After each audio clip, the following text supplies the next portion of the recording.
She was Shouldn't have 7 come months here, Emily. pregnant when her You knew the husband's risks. fist connected with her face, not in a dark Please, alley, the baby. not by a stranger. In the kitchen of their $12 million estate, surrounded by everything she thought she had built together with the man she loved. But here's what Marcus Cole did not know when he left his pregnant wife bleeding on that cold marble floor. She was not just any woman. She was a Sinclair. And the Sinclair family does not call the police when someone hurts their own. They do not FBI, cry to the you're media. Under arrest. Stop They resisting. do not beg Let go for of me. mercy. I haven't done They anything destroy, wrong. quietly, We have you on multiple legally, counts, ma'am. completely. What you are about to hear is not a story of chaos or sudden revenge. This is a story of patience, of strategy, of a woman who was beaten down until she had nothing left, and then discovered she had everything she needed to fight back.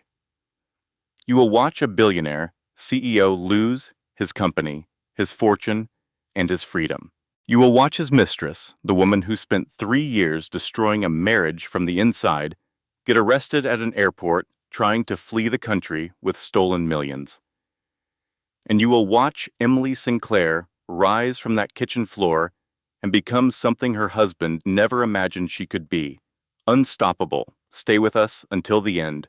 This story has twists you will not see coming, and a final scene that will give you chills. Before we begin, tell us in the comments where you are listening from and what time it is where you are. We love hearing from our global family. Now, let us begin. Lesson and value. This story carries a powerful truth that every woman needs to hear. Being right does not protect you. Evidence does. Documentation does. Family does. Strategy does.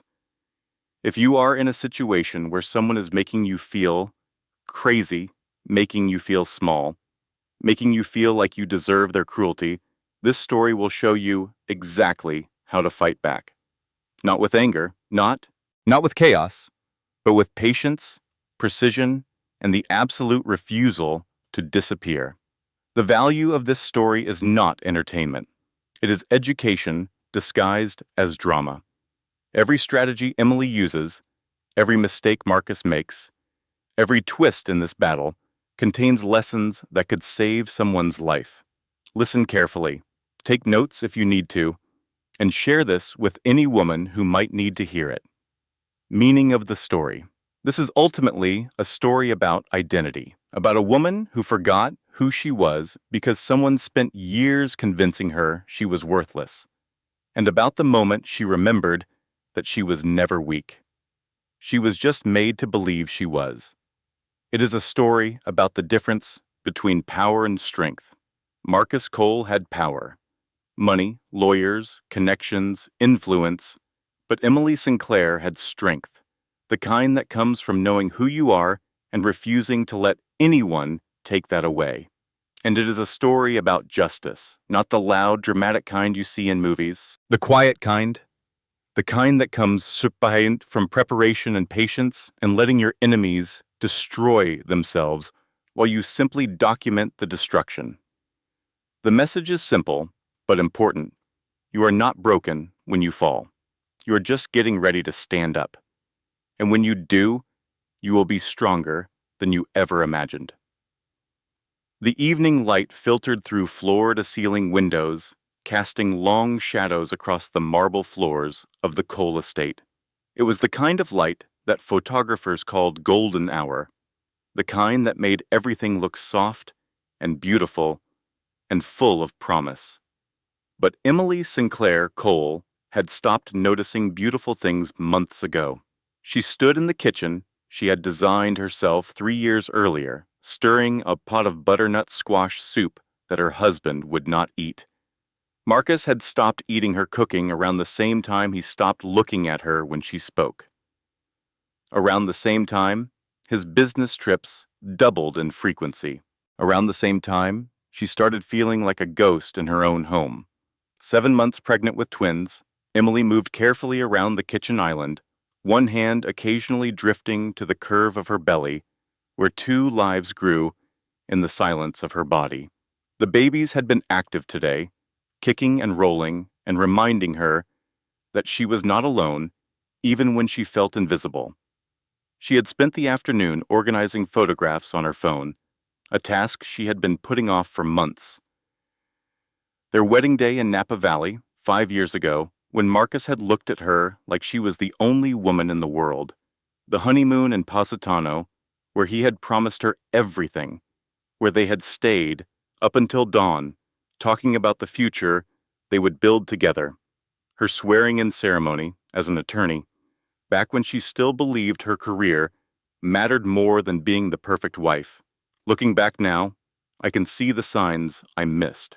The way he stopped asking about my day, stopped caring about my answers when he did ask. The way conversations became monologues, where only his voice mattered. The way we became I in every sentence he spoke, as if I had already ceased to exist in his mind. If you are listening to this and something feels wrong in your relationship, trust that feeling. Your instincts are trying to protect you. They are sending you warnings that your conscious mind is too afraid to acknowledge. I wish I had listened to mine. I wish I had trusted myself instead of trusting him. Emily heard the front door open and close. The sound echoed through the cavernous foyer, marble and glass amplifying every footstep. Marcus was home early, which was unusual. He had been coming home later and later over the past year, always with excuses about meetings that ran long or clients who needed attention, or deals that required his personal presence. She listened to his footsteps in the foyer, the rustle of his jacket being removed, then a soft thud as something fell to the hardwood floor. Emily wiped her hands on a kitchen towel and walked toward the sound.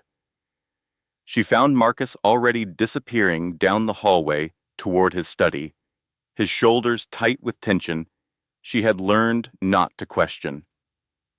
His jacket lay draped carelessly over the hall chair, and on the floor beside it, a phone she had never seen before.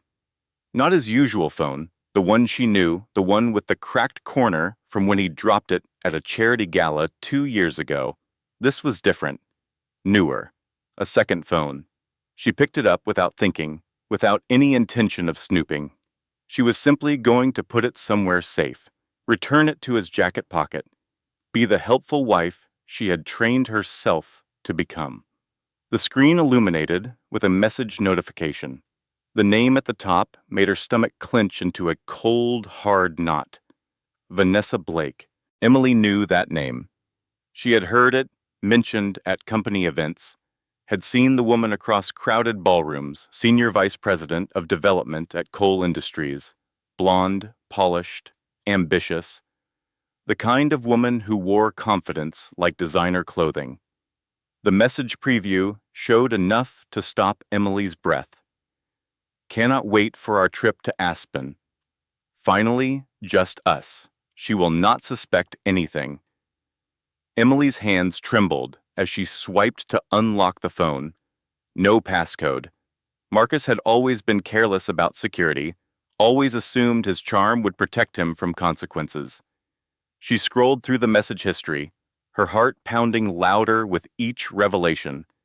Hundreds of messages, photographs that made her physically ill, plans for weekends when Marcus had told Emily he was traveling for business, when she had stayed home alone in this enormous house, convincing herself that his distance was just stress, just work, just temporary. 3 years of lies, documented in digital precision. 3 years of a parallel life she had never suspected. 3 years of being made a fool while she gave up everything to be his wife. Emily did not cry. Something colder than tears settled in her chest, something that felt like ice, forming over a wound too deep to acknowledge. She screenshotted everything, her fingers moving with mechanical precision. She sent the files to her own email. She placed the phone back exactly where it had fallen, positioned perfectly to seem undisturbed. Then she returned to the kitchen and finished making the soup and set the table for dinner as if nothing had changed. Because nothing had changed, she told herself. She had simply finally seen what had always been there. Marcus appeared 40 minutes later, his hair damp from a shower, his smile automatic and empty.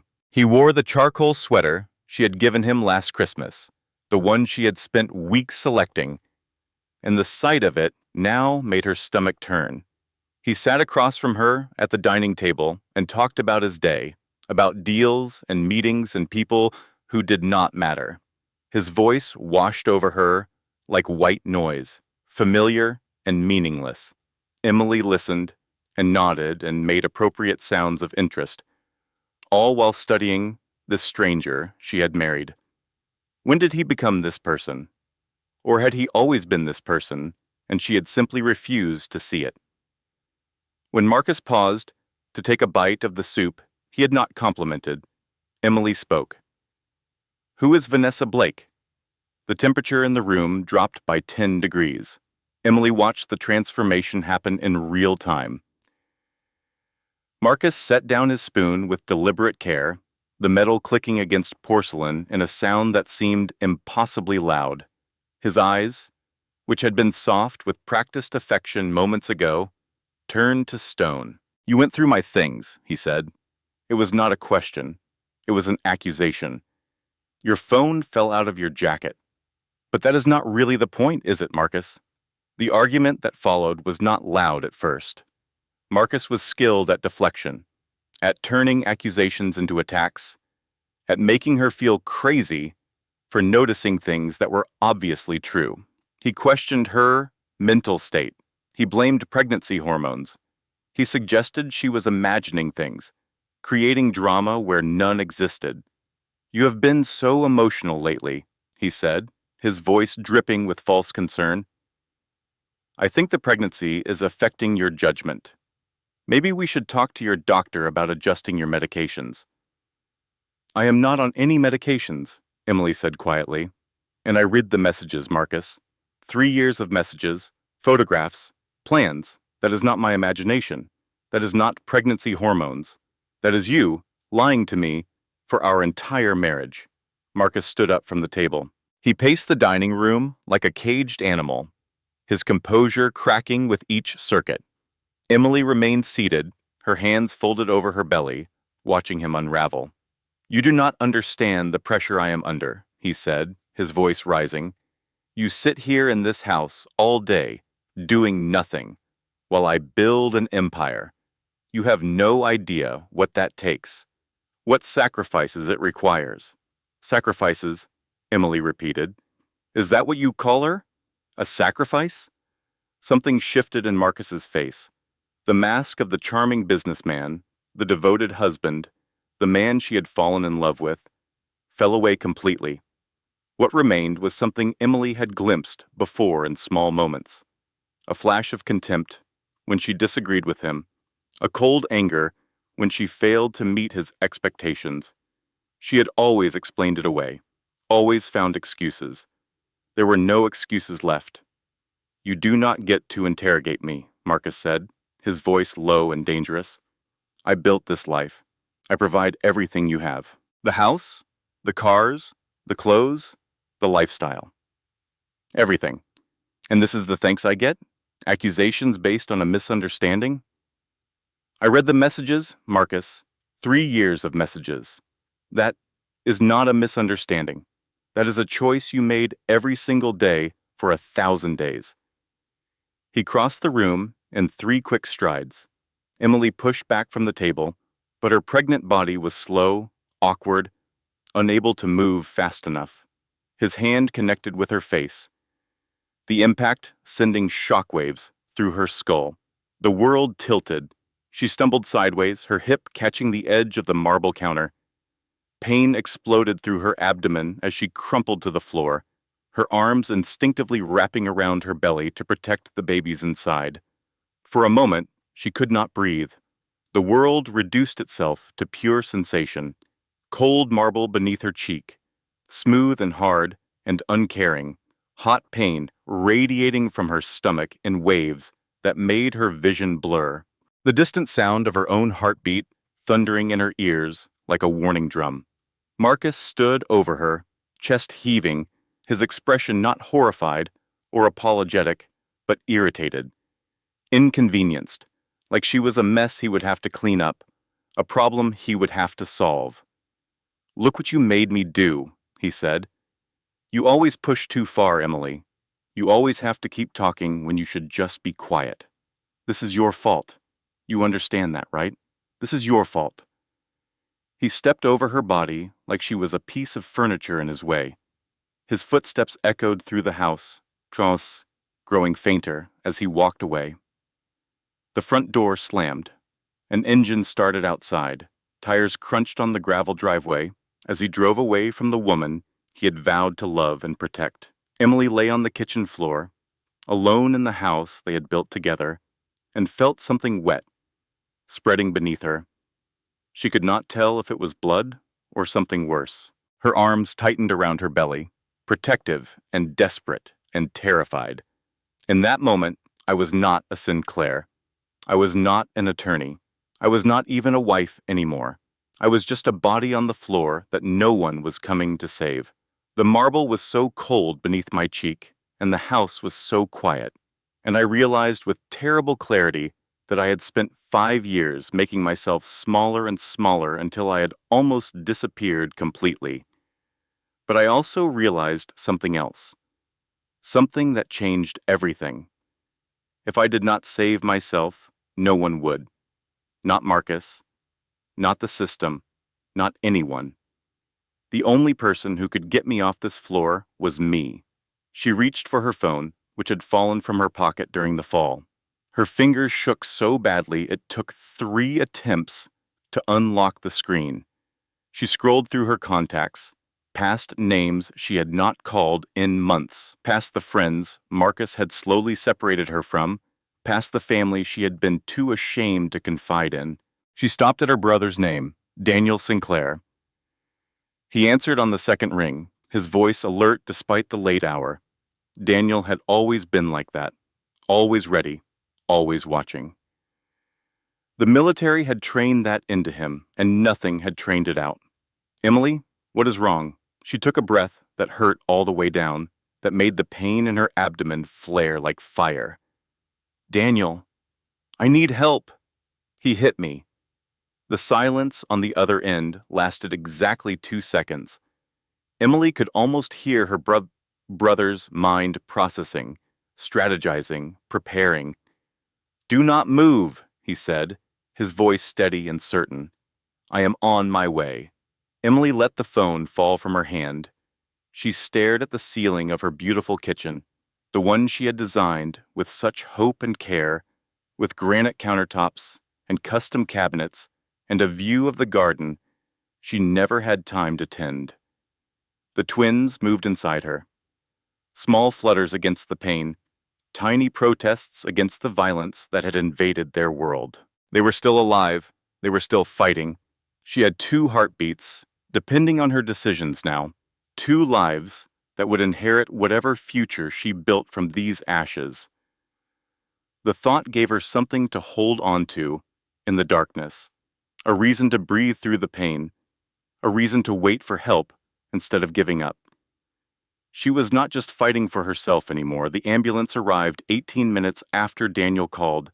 Emily had managed to crawl to the front door and unlock it, leaving a trail of blood on the white marble that would never fully come clean.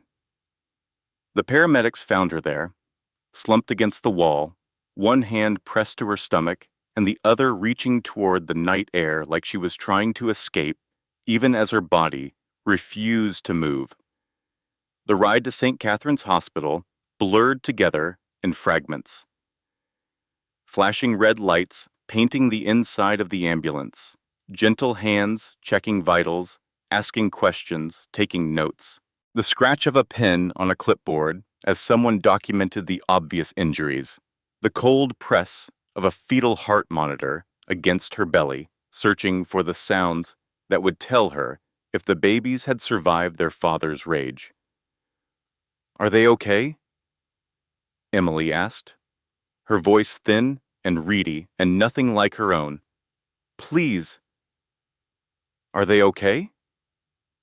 The paramedic, a woman with kind eyes and steady hands, held the monitor in place for a long moment. Then she smiled. 2 strong heartbeats, she said. Your babies are fighters. Emily closed her eyes and let the tears finally come. Not tears of sadness or fear or self-pity. Tears of relief so profound it felt like drowning in reverse. The hospital smelled like antiseptic and fear.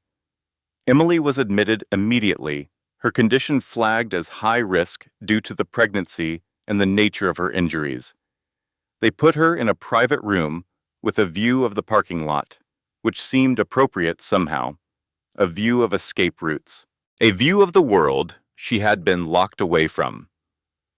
The emergency room doctor was a woman in her 50s named Dr. Patricia Huang.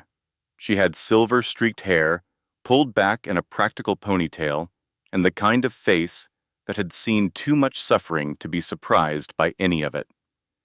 She examined Emily with professional efficiency and maternal concern, documenting each bruise and contusion with the thoroughness of someone who understood that medical records became legal evidence. The babies are stable, she said finally, pulling off her latex gloves with a snap that echoed in the quiet room. Their heart rates are strong, their movement is normal. But you need complete bed rest. No stress, no exertion, no exceptions. Your body has been through significant trauma, and any additional strain could trigger premature labor. Emily nodded, relief and exhaustion warring for dominance in her chest. I also need to document your injuries, Dr. Huang continued, her voice gentle but firm. For the medical record, I want you to understand what I am writing down. You have bruising on your face consistent with a strike from a human hand. You have contusions on your hip from impact with a hard surface. You have abdominal trauma that, while not immediately dangerous to the pregnancy, indicates significant force was applied to your body.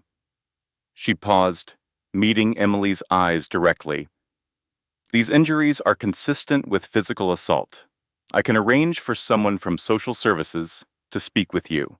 I can also contact the police if you wish to file a report. Emily thought about Marcus, about his lawyers, about the network of powerful people who owed him favors, who would testify that she was unstable, that she had imagined everything, that the respected CEO of coal industries could never do what she was claiming. That will not be necessary, she said. I have people. Dr. Huang studied her for a moment, then nodded. She had seen this before. She understood that some battles required armies, and some women had armies at their disposal. Daniel arrived 20 minutes later. He was still wearing the clothes he had thrown on in his rush to reach her, jeans and a black t-shirt and boots he had probably not bothered to tie properly. Her younger brother was 30 years old now, a former Navy SEAL who had transitioned into private security consulting after 2 tours in Afghanistan and a classified operation in Syria that he still would not discuss. He moved with the controlled alertness of someone trained to assess threats in any environment. His eyes swept the hospital room, noted the exits, evaluated the security, cataloged every detail. Only then did he cross to Emily's bedside and take her hand. He did not ask questions immediately. He did not demand explanations or express outrage or make promises about what he would do to Marcus. He simply sat beside her, solid and present and certain. I am here, he said. Whatever you need. Those 4 words broke something loose in Emily's chest. She had spent so many years trying to be strong, trying to handle everything herself, trying not to burden anyone with her problems. But she did not have to carry this alone. She had never had to carry anything alone. Their mother arrived 30 minutes after Daniel. Eleanor Sinclair was 58 years old, elegant even at midnight in hastily chosen clothes. Her silver hair pulled back in a simple clip that probably cost more than most people's monthly rent. She had been a widow for 10 years, running the Sinclair Foundation since Emily's father passed away from a heart attack at 62. But her spine remained straight, and her voice remained certain, and her eyes remained sharp. Eleanor Sinclair had survived things her children did not know about, had rebuilt herself from ashes they had never seen. She was not a woman who frightened easily. She crossed to the bed and pressed a kiss to Emily's forehead, her lips cool and soft, and smelling faintly of the Chanel No. 5 she had worn for 40 years. "My brave girl," she whispered. "My brave, brave girl." Then she straightened and turned to Daniel with eyes that held no tears, only determination. "What do we know?" Daniel summarized the situation in clipped, efficient sentences. The assault, the mistress, the evidence Emily had secured before the confrontation, the potential complications with Marcus's lawyers and connections. Eleanor listened without interrupting, her face betraying nothing. When Daniel finished, she nodded slowly. "Good girl," she said to Emily. "Smart girl. Securing the evidence first. That was exactly right. We can work with this." The last to arrive was Grace Mitchell, Emily's best friend from Columbia Law School, now one of the most feared divorce attorneys in New York State. Grace was 34 years old, with sharp features and sharper instincts, the kind of woman who made opposing counsel visibly nervous in depositions. She entered the room carrying a leather bag full of legal pads and righteous fury. Her red hair was still damp from a shower she had clearly rushed through, and her green eyes were blazing with the particular anger of someone who had seen this story too many times before. She looked at Emily's bruised face for a long moment, took a deep breath through her nose, then pulled up a chair on the opposite side of the bed and opened her notebook to a fresh page. "Okay," she said, her voice crisp and professional, despite the emotion beneath it. "Here is what we are doing. We are documenting everything. Photos, medical records, your statement, timestamps for all of it. We are building a case so airtight that Marcus Cole will not be able to breathe without our permission." She met Emily's eyes with fierce certainty. This man is about to learn that hitting a Sinclair woman is a federally bad decision. Despite everything, despite the pain and the fear and the uncertainty, Emily almost smiled. Grace studied the photo of Marcus on Emily's phone, zooming in on his face with obvious disgust. "You know what? I always thought his chin was weak. Look at it. That is the chin of a man who hits women and then blames them for it. I have seen a lot of weak chins in divorce court. Hundreds of them, maybe thousands. His is championship-level weak. They should put it in a museum of weak chins." Eleanor made a sound that might have been a laugh in other circumstances. "Grace," she said, "focus." "I am focused. I am just also observant. Weak chins are a red flag. Someone should do a study." The room fell into focused activity. Grace drafted preliminary documents while asking Emily precise questions about the timeline of events. Daniel coordinated with hospital security, ensuring that Marcus would not be allowed access if he showed up. Eleanor made quiet phone calls to family attorneys who had handled Sinclair matters for decades, the kind of lawyers who did not advertise because they did not need to. Emily watched them work and felt something loosen in her chest. For so long, she had felt alone. Marcus had worked methodically to isolate her from everyone she loved, criticizing her family, questioning her friendships, making her feel guilty for wanting connection outside their marriage. But her family was still there. They had always been there, waiting for her to reach out, waiting for her to let them help. She had simply forgotten that asking for help was not weakness. It was wisdom. The morning brought complications, as mornings often do. Marcus arrived at the hospital at 9:15, carrying an enormous bouquet of red roses, and accompanied by 2 attorneys, in suits that cost more than some cars. He had already crafted his narrative, already prepared his defense, already begun the process of rewriting reality. Emily is under tremendous stress, he told the nursing staff with practiced sincerity, his handsome face arranged in an expression of deep concern. The pregnancy has been so difficult for her. She has been having episodes, saying things that do not make sense, acting erratically. I am terribly worried about her mental state, about her ability to care for our children. He requested to see her. His voice was gentle, reasonable, the voice of a loving husband trying to help his troubled wife. The staff looked uncertain. They had seen the medical records. They knew what the evidence suggested. But Marcus was charming, and doubt was his weapon. Absolutely not, Daniel said, stepping forward. He is not permitted in her room. Marcus's expression flickered with surprise, then hardened into something colder. He leaned toward the charge nurse, using his height and his presence and his obvious wealth to intimidate.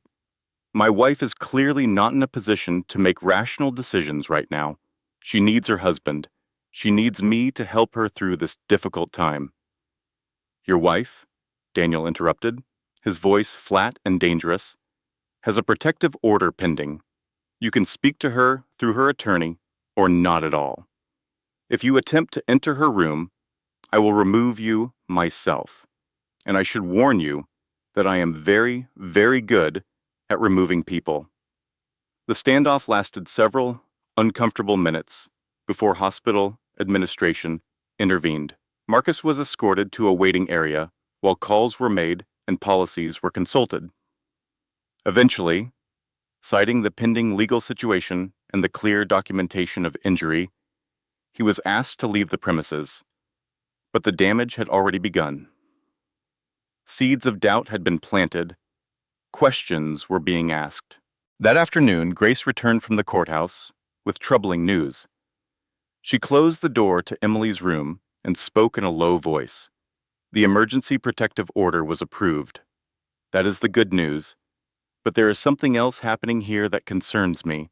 What do you mean? Grace pulled up information on her phone. Medical records. Someone has been asking questions about your file, trying to get access without proper authorization. Daniel stepped closer, his posture shifting into alertness. Who? The hospital administrator. His name is Kenneth Walsh. Apparently, he is also on the board of directors for Coal Industries. He has been pressuring staff to revise their documentation, to soften the language describing your injuries, to add notes about your emotional state that were not in the original assessment. Emily felt ice spread through her veins. Marcus was already working to erase what he had done, to transform the truth into something more convenient for his reputation, to make her look crazy so no one would believe her when she told them what really happened. We need copies of everything, she said, right now, before anything can be changed. Daniel nodded and left to handle it.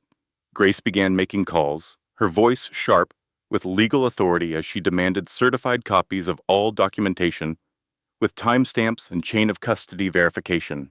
By evening, they had secured what they needed, the original records, untampered, with clear descriptions of injuries consistent with assault, statements from the emergency room staff who had treated Emily, the fetal heart monitor readings from the ambulance, timestamps that proved the sequence of events beyond any reasonable doubt. Emily held the folder in her hands, feeling its weight like an anchor in stormy seas. She had evidence. She had family.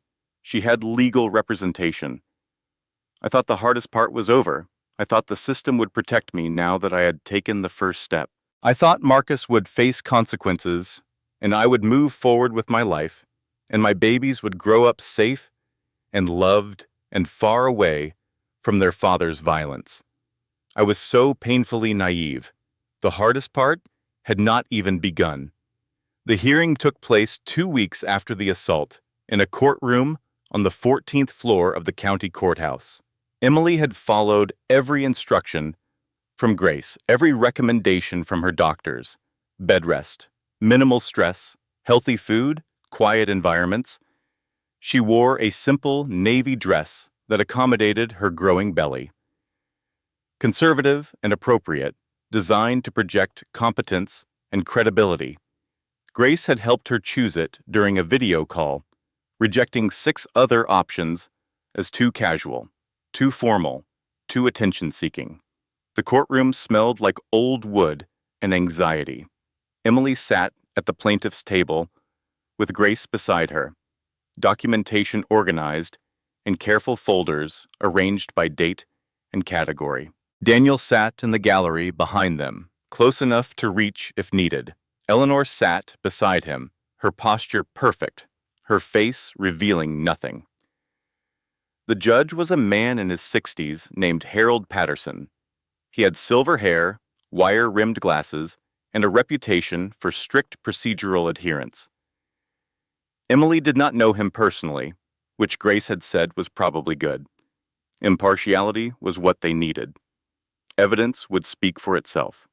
Emily testified first, her voice steady as she described the discovery of the affair, the confrontation, the assault. She walked through the timeline carefully, answering Grace's questions with precision and clarity. She presented the medical records, the photographs of her injuries, the screenshots of messages between Marcus and Vanessa Blake that proved the affair had been ongoing for years. Grace guided her through the narrative with professional skill, every question designed to establish the pattern of control and manipulation that had characterized her marriage, the isolation from family and friends, the criticism that eroded her confidence, the gradual assumption of control over finances and decisions, the escalation to physical violence. When Emily finished her testimony, she felt cautiously optimistic. The evidence was clear. The documentation was thorough. Justice seemed possible. Then Marcus's attorney stood up. Richard Callahan was one of the most expensive defense lawyers in the state, a former prosecutor who had switched sides when he realized how much more money there was in defending the guilty. He wore a suit that probably cost $10,000 and an expression of polished skepticism. "Mrs. Cole," he began, his tone suggesting disappointment rather than accusation, "is it not true that you have a history of emotional instability?" Emily blinked, caught off guard. "I do not know what you mean." Callahan produced a document from his folder with theatrical precision. According to this psychiatric evaluation from Dr. Samuel Webb, you have been treated for anxiety and depression for several years. Dr. Webb's report indicates significant concerns about your mental state during this pregnancy. He specifically notes, and I quote, "Patient displays paranoid ideation and difficulty distinguishing between reality and imagination." Emily's heart began pounding. I have never met anyone named Dr. Samuel Webb. I have never had a psychiatric evaluation. That document is fabricated. Grace objected immediately, her voice sharp with outrage. "Objection, Your Honor. This document was not provided in discovery. We have had no opportunity to verify its authenticity or cross-examine this so-called expert." Judge Patterson peered over his glasses at the document, his expression unreadable. He allowed Grace's objection for the record, but did not exclude the evidence entirely. He would review it, he said. He would consider its credibility. The damage was already spreading. Callahan continued, unfazed. "We also have security footage from the Cole residence showing the incident in question." "Your Honor, may I present this evidence?" The footage played on a small monitor wheeled into the courtroom. Emily watched herself on screen, but the angles were wrong. The timing was strange. In this version of events, she appeared to lunge at Marcus first. Her movements looked aggressive. His response looked almost defensive. "That is not what happened," Emily said, her voice rising despite Grace's hand on her arm. "That footage has been edited. The timestamps have been altered. That is not what happened." Judge Patterson called for order. Grace argued vehemently against the admissibility of tampered evidence, citing the obvious manipulation. demanding a forensic analysis. But Callahan had one more piece to present. We also have text messages, Your Honor, in which Mrs. Cole explicitly threatened to destroy my client if he did not give her more money. These threats demonstrate a pattern of manipulation and financial coercion that predates the alleged incident. The messages appeared on screen: Emily's phone number, her words, apparently, threats she had never written, demands she had never made. "Those are not my messages," Emily said. "I never wrote those words. Someone created them to frame me." "Mrs. Cole," Callahan said with patronizing patience, "are you suggesting that your own phone sent messages without your knowledge? I am suggesting that my husband has access to technology and expertise that most people cannot imagine. I am suggesting that evidence can be fabricated when you have unlimited money and no conscience." The hearing continued for 2 more agonizing hours. Arguments and counter-arguments, objections and overrulings, the truth buried under an avalanche of manufactured doubt. By the end, Emily felt hollowed out, scraped clean of the hope she had carried into this room. The judge issued his ruling. The protective order was reduced to a mutual no-contact arrangement, treating both parties as equally responsible for the conflict. There was concerning evidence on both sides, the judge said. Questions about Mrs. Cole's mental state. Questions about the authenticity of certain documents. Until these questions could be resolved, a mutual arrangement was most appropriate. He recommended counseling for both parties. He suggested that they work toward reconciliation for the sake of the children. He treated the assault on a pregnant woman as a disagreement between spouses, a domestic dispute that had gotten out of hand. I sat in that courtroom and watched a man who beat me convince the judge that I was the problem. I watched evidence I knew was fabricated treated as credible. I watched my truth get buried under layers of expensive lies.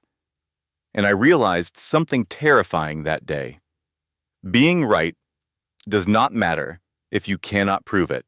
Being a victim does not protect you when your abuser has better lawyers and fewer scruples. The system is not designed to protect women like me. It is designed to protect people who can afford to manipulate it. Grace was already planning appeals as they left the courthouse, her voice rapid with legal strategy and righteous anger. That evidence was fabricated, she said, keeping her voice low as they walked through the marble corridors. The psychological evaluation does not exist. The video was doctored. The text messages were created. We will prove all of it. This is not over, Emily. We are just getting started. But Emily was not listening. She was watching a figure across the parking lot. A woman stood beside a black sedan, blonde hair, gleaming in the afternoon sunlight. Designer clothes arranged with careful precision. Vanessa Blake, the mistress. The woman who had stolen Emily's husband while pretending to be his colleague. Vanessa smiled when she caught Emily's eye.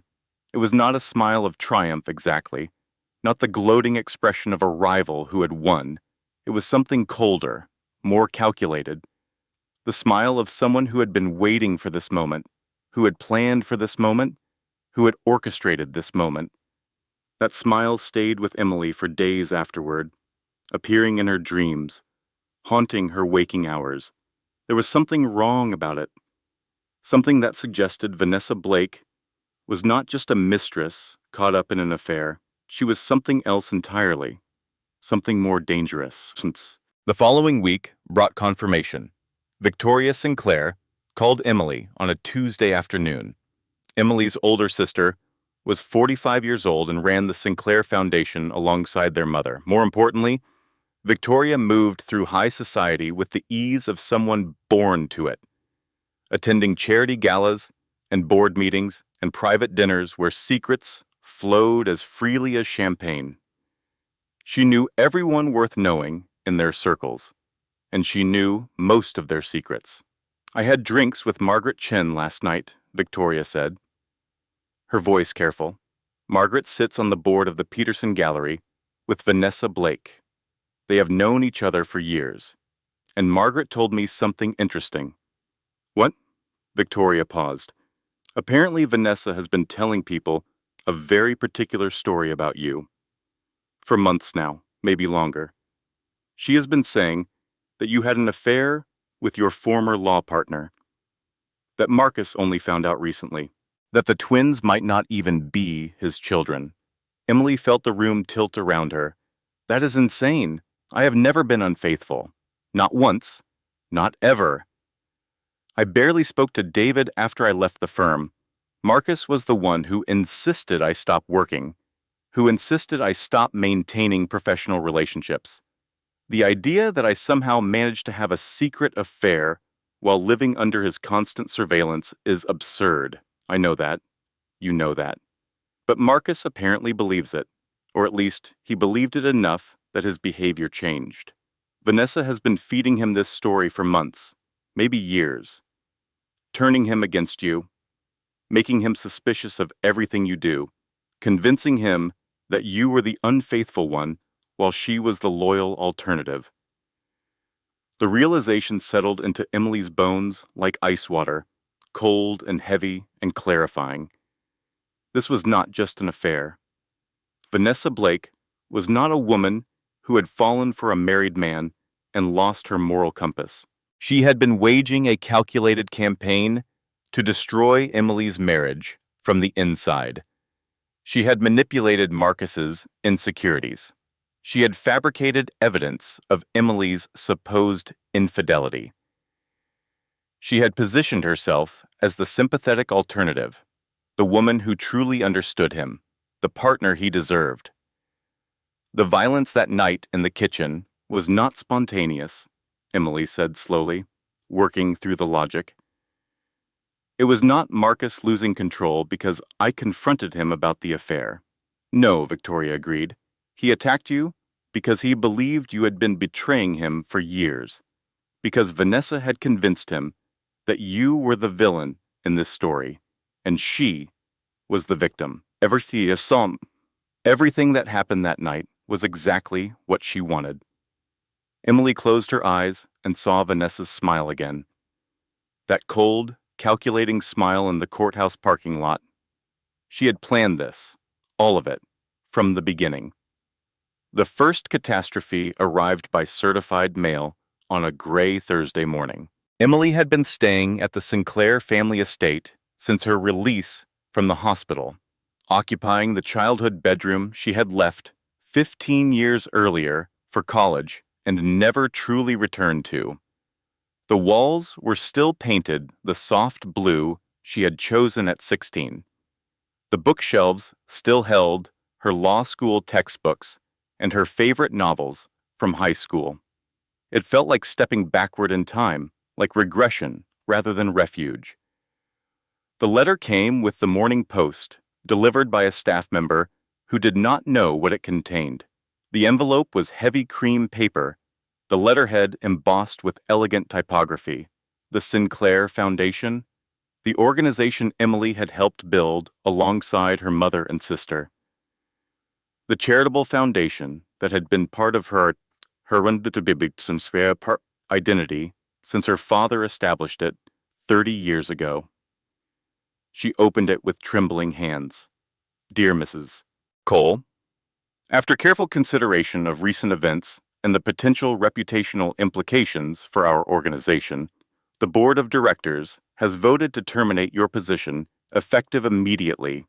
We believe this decision is in the best interest of the Foundation and its mission. We wish you well in your future endeavors. Emily read it 3 times before the words made sense. Then she read it again, hoping she had misunderstood, hoping this was some kind of mistake. Her mother found her sitting on the edge of the bed, staring at the letter like it might change if she looked at it long enough. They fired me, Emily said when Eleanor entered. The foundation, the organization our family built. They voted me out. Eleanor took the letter and read it, her face darkening with each line. Who voted for this? Board members who owe Marcus favors, Emily said. He has been making calls, using his connection, reaching out to everyone who might have influence over my life and convincing them to cut me off. He is erasing me, Mother, from everything, like I never existed. The second catastrophe arrived 2 days later, carried by Grace Mitchell in a leather folder and delivered with the reluctant precision of a surgeon, explaining that the operation had not gone as hoped. Grace sat Emily down in Eleanor's study and spread documents across the antique desk. I have spent the past week reviewing your prenuptial agreement, she said, the one you signed before the wedding. Emily nodded. She remembered signing it. She had been 24 years old and desperately in love. So certain that Marcus was her soulmate. So confident that their marriage would last forever. He had said they did not need lawyers because they trusted each other completely. He had said that involving attorneys would make it seem like they expected to fail. She had believed him. She had wanted to believe him. Emily, this document is more restrictive than almost any prenuptial agreement I have ever reviewed, and I have reviewed hundreds. If you divorce Marcus under the terms of this agreement, you receive nothing. The house, the savings, the dedicine, the investments, everything you contributed to during the marriage. It all remains his property, but I gave up my career for him, Emily said, her voice rising. I stopped practicing law because he wanted me to focus on being a wife. I abandoned my professional identity. I gave up everything. I know.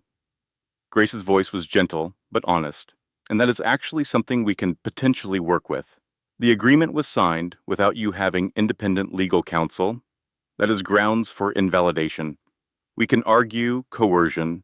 We can argue inadequate disclosure of assets. We can argue that the terms are unconscionably one-sided. Emily heard the hesitation in her friend's voice. But it will take time. Months. Maybe a year or more. The courts move slowly, and Marcus has resources to delay and obstruct at every step. In the meantime, you have no independent income, no access to marital assets, and 2 babies who will need care in approximately 8 weeks. The mathematics of disaster laid themselves out in Emily's mind. Her savings were minimal. Whatever Marcus had not already moved or hidden. Her earning potential was compromised by her pregnancy and the gap in her legal career. She was entirely dependent on her family's support, which felt like failure, even though she knew her mother and siblings would never see it that way. The third catastrophe was not financial. It was personal. Emily stopped eating, not consciously, not as a decision, but as a symptom. Food held no appeal. The effort of preparing meals felt insurmountable. Her body, already stressed by pregnancy and trauma, began to show the effects. She stopped planning. The future, which had once seemed full of possibility, now appeared as an endless series of obstacles, each one higher than the last. She could not imagine winning. She could barely imagine surviving. She spent hours in her childhood bedroom with the curtains drawn, staring at walls she had known since adolescence, wondering how she had ended up here, how she had gone from Columbia Law School's top graduate to a pregnant woman hiding in her mother's house, stripped of career and marriage and autonomy. Grace found her sitting in darkness one evening, her eyes open but unfocused, her hands limp in her lap. Emily. Grace's voice was sharp with concern. Talk to me. What is there to say? Emily's voice was flat, emptied of emotion like a cup drained of water. He wins. He always wins. I thought I was being smart. I thought I was fighting back. But he was 10 steps ahead the whole time. Every move I make, he has already anticipated. Every strategy I develop, he has already countered. That is not true. Is it not? Emily finally looked at her friend. Every time I think I have gained ground, he pulls the floor out from under me. The protective order became mutual. The prenup is ironclad. The foundation fired me. He is systematically destroying my life, Grace, and there is nothing I can do to stop him. She paused, and when she spoke again, her voice was even quieter. Maybe he is right. Maybe the babies would be better off without me. Maybe they deserve a mother who can actually protect them, instead of one who cannot even protect herself. Grace sat down on the floor beside Emily's chair. She did not offer platitudes or false comfort. She did not tell Emily that everything would be fine, or that she was overreacting, or that she just needed to stay positive. She simply spoke the truth. I know what you are thinking. I know exactly where your mind goes in moments like this. The parking garage, the wondering if everyone would be better off. The voice that says you are a burden, that you are broken, that you are the problem. Emily looked at her with wet eyes. I have been there, Emily. After my divorce, after Robert spent 2 years systematically destroying my self-worth, I sat in my car in a parking garage for 4 hours, wondering if I should just drive off the top level. I convinced myself that my parents would get over it, that my friends would move on, that the world would be better without Grace Mitchell and her failures and her problems. Grace took Emily's hand in both of hers. But here's what I learned. That voice telling you to give up, that is not your voice. That is his voice. All the years of him making you feel worthless, making you feel crazy, making you feel like you do not deserve to exist. He put that voice in your head. He planted it there like a seed, and he watered it every day with criticism and contempt and control. And I need you to understand something really important right now. She squeezed Emily's hand hard enough to hurt. He is wrong. You deserve to be here. Your babies deserve their mother. And this fight is not over. It is not even close to over. We have not even begun to fight. Eleanor appeared in the doorway, drawn by the sound of voices. She took in the scene with knowing eyes, her daughter's despair and her daughter's friend's fierce determination. She crossed to kneel beside Emily and took her other hand. Your biological father, she said quietly, not Richard, my first husband. He was like Marcus, charming to everyone else. Cruel behind closed doors. He made me believe I deserved his cruelty. He made me believe I was lucky he tolerated my presence in his life. Emily had never heard her mother speak about this. She had known, vaguely, that Eleanor's first marriage had ended badly, but the details had always been locked away, protected by her mother's privacy. I stayed with him for 6 years, Eleanor continued. 6 years of believing I was worthless. 6 years of believing no one would help me. 6 years of believing I was too weak to survive on my own, that the world would eat me alive if I left his protection. She touched Emily's face gently. I was wrong about all of it. And so are you. You are not weak, Emily. You are exhausted. There is a crucial difference between those two things. Exhaustion passes. Weakness does not. But the woman underneath the exhaustion, the one who argued cases in front of federal judges, the one who graduated top of her class at one of the best law schools in the country, the one who built a foundation from nothing, she is still there. She is just waiting for you to remember her. The three women sat together in the darkened bedroom as the evening deepened into night. No one spoke. No one needed to. Sometimes survival is not about fighting. Sometimes it is just about not being alone in the darkness. Emily felt something shift inside her. Not hope exactly. Hope seemed too bright, too ambitious for this moment, but something smaller and more fundamental. A refusal to disappear, a decision to stay. She thought about her babies, 2 heartbeats inside her, depending on her choices, inheriting whatever future she built from these ashes. She took a breath, then another. Each one hurt a little less than the last. Grace, she said finally, her voice hoarse but steady, I want to reactivate my law license. Grace's smile was slow and fierce. There she is. There is the Emily I went to law school with. Welcome back, counselor. The war room was established in Eleanor's study, a wood-paneled sanctuary lined with first-edition books and oil paintings of ancestors who had built the Sinclair fortune through shipping and railroads and prudent investments over 2 centuries. Emily stood before a large whiteboard she had commandeered from the foundation offices. The surface was covered with names, connections, timelines, and photographs arranged in a web of relationships that grew more complex by the hour. Her family surrounded her, Daniel, his military training, evident in his posture and his focus. Victoria, her society connections, providing intelligence that money could not buy.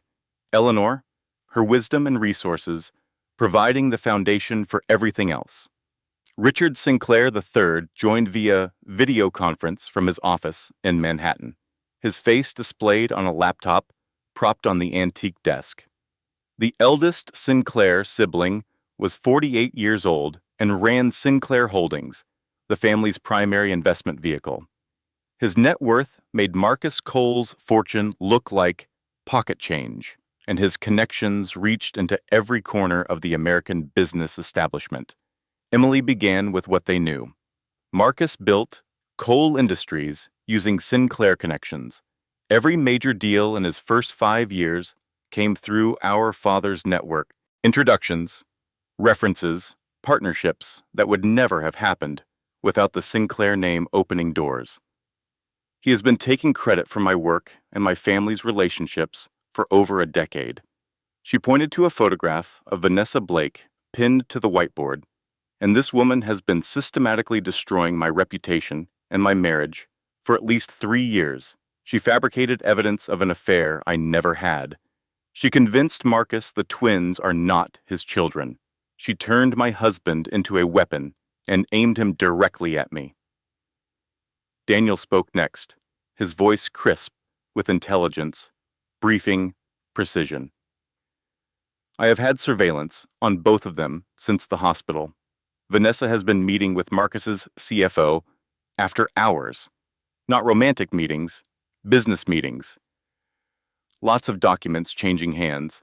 Something is happening with the company finances that Marcus does not appear to know about. Victoria added her contribution.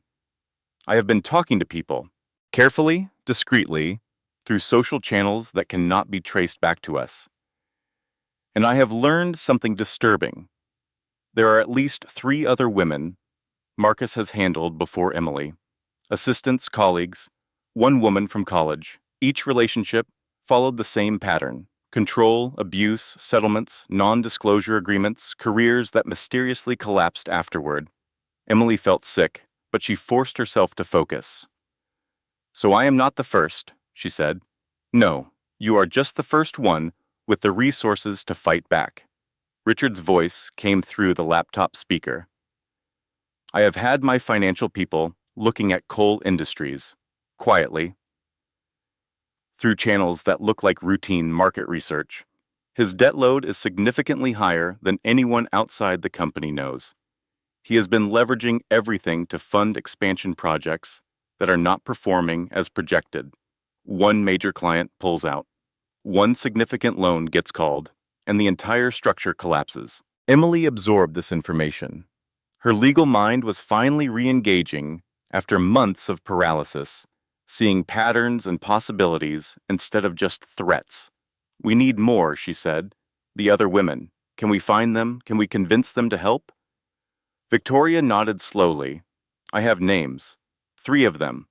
But they are all bound by non-disclosure agreements. If they talk to us, they risk everything.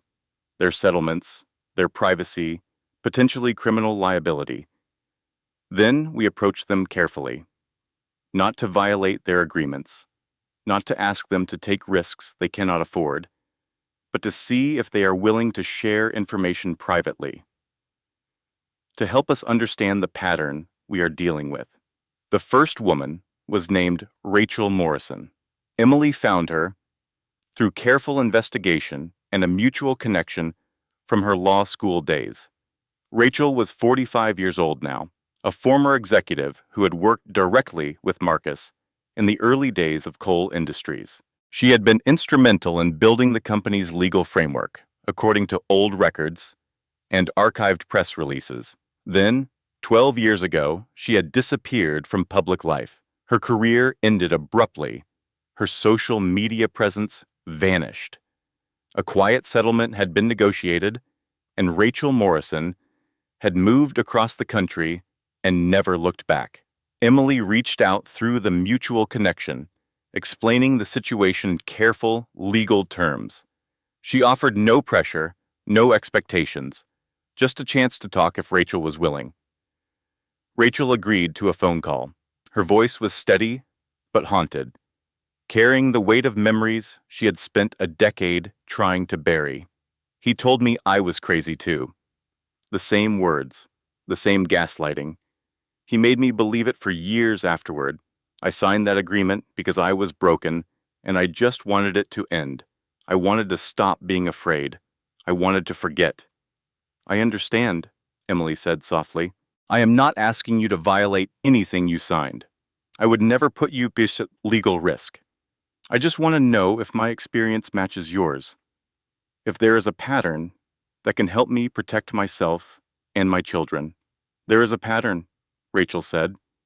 I can tell you that much without violating anything. The details emerged slowly over multiple conversations, careful and precise, staying within the bounds of what Rachel could legally share. The charm that turned to control, the isolation from friends and family, the gaslighting that made victims question their own reality, the sudden violence when control was challenged, the legal and financial warfare that followed any attempt to escape. 3 women, different years, same story, same man. I have been waiting, Rachel said during their final conversation. For 12 years, I have been waiting for someone brave enough to fight him. I was too scared, too beaten down. I believed his lawyers when they said they would destroy me if I talked. But if it was you are actually going to do this, if you are actually going to take him on and win, then I want to help however I can within what is legal. The survivors met in person 2 weeks later on a Sunday afternoon at the Sinclair estate. Emily organized the gathering carefully, ensuring privacy and security, creating an environment where traumatized women could speak freely. Rachel brought 2 other women she had discovered through her own quiet investigation over the years, former employees and former targets of Marcus Cole's particular pattern of destruction. They gathered around Eleanor's dining table, 4 women who had never met before but who shared a common enemy.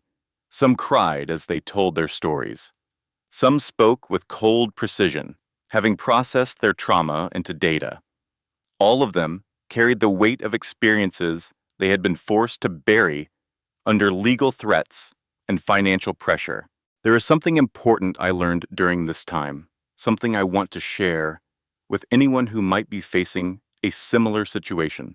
When you are confronting someone with more power than you, do not fight their strength directly.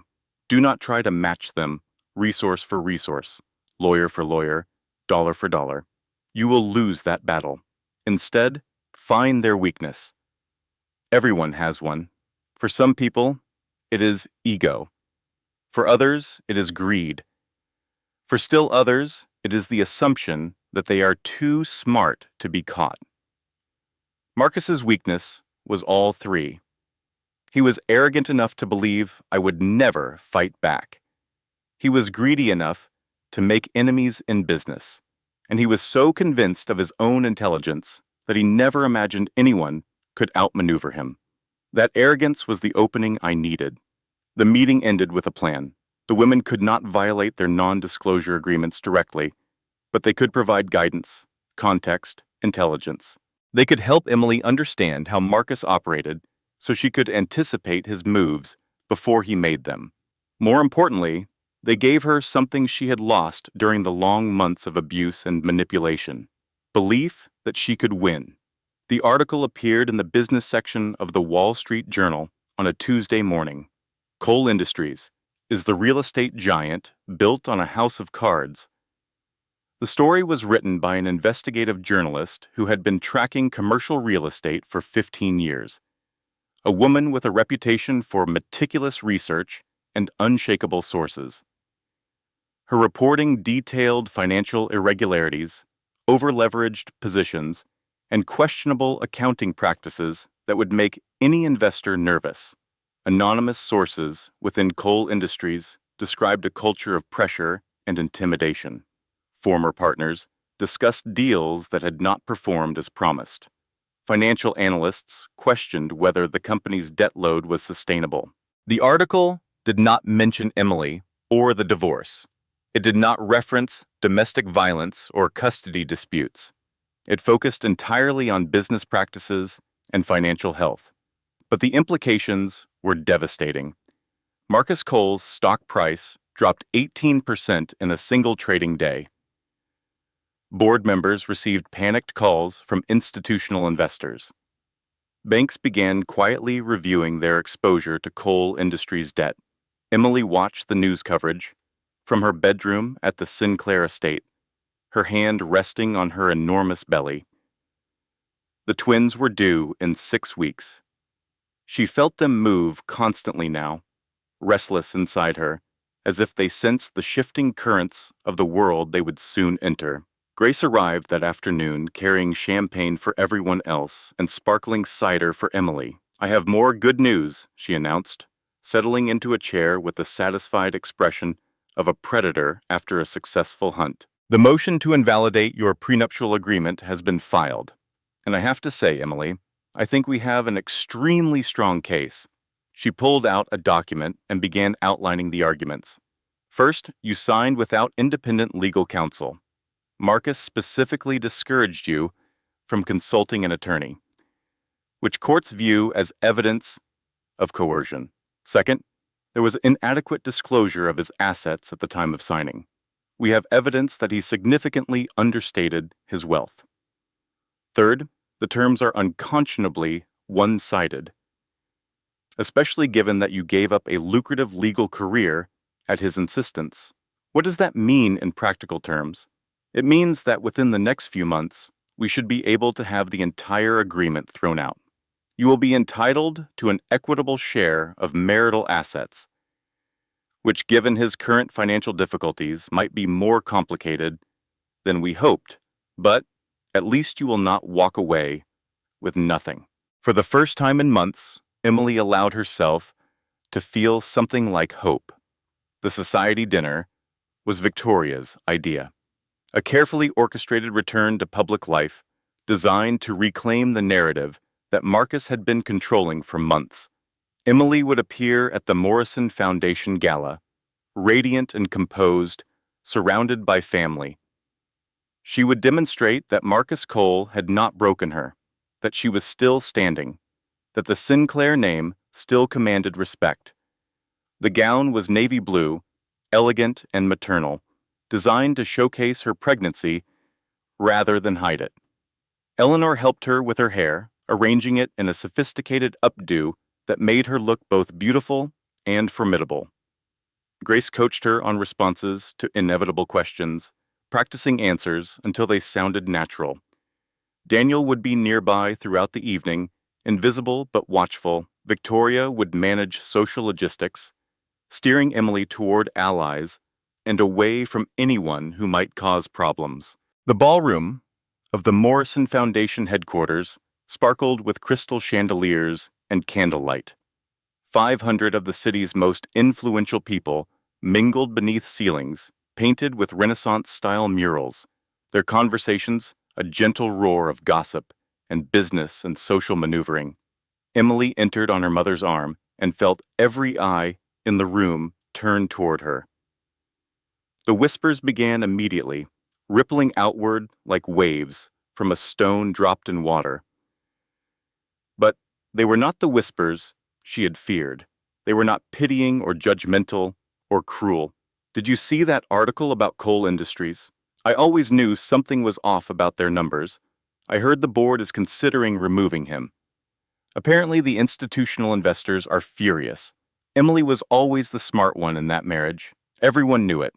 I never understood what she saw in him. She moved through this crowd with practiced grace, accepting expressions of sympathy and support from people who had avoided her for months. Former acquaintances who had distanced themselves during her isolation now approached with renewed warmth.